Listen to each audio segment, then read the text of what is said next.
10 кандидати за градоначалник испратило гранокот на кочанските социјалдемократи до кадровата комисија во Скопје. На листата на оние кои добиле подршка од локалното членство се Ванчо Петрушевски, одделенски наставник и актуелен партиски секретар, Горан Паневски, локален бизнисмен, Ѓорги Алексов, член на сегашниот советнички состав, Благој Зафиров, поранешен вработен во разузнавачките служби, Марија Мишева, предметен наставник и локален координатор на форумот на жени на СДСМ Кочани, Коце Серафимов, вработен во одделот за животна средина во општина Кочани, Андреј Киров, дипломиран економист и вработен во Кочанското јавно предпријатие Водовод, и Тихомир Лазаров, универзитетски професор на Славјанскиот универзитет.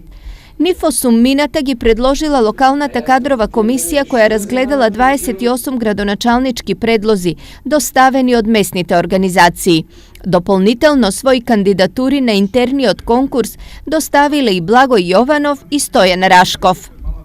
Согласно правилникот, роколникот и критериумите утврдени од страна на Централниот одбор на СДСМ, постапката треба да се инициира со општинска конференција која треба да се одржи најдосно до 25 март, кога ќе бидат промовирани кандидатите за градоначалник и за советници, а потесниот избор пред да се оди на општинска конференција ќе биде направена таточно до 10 март.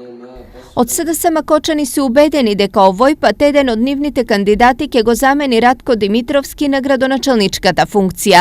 Убедени сме во тоа дека ќе одредиме градоначалничкото место, тоа покажавме со ворените парламентарни избори 2016 и 11 декември, кога успеавме да намалиме 2802 гласа и се приближивме на 61 глас за остаток за Българската коалиција, со тоа што трендот постојано е во нашата полза. Во исто време предложени се и 28 кандидати за листата за советници, од кои тројца се од сегашниот советнички состав.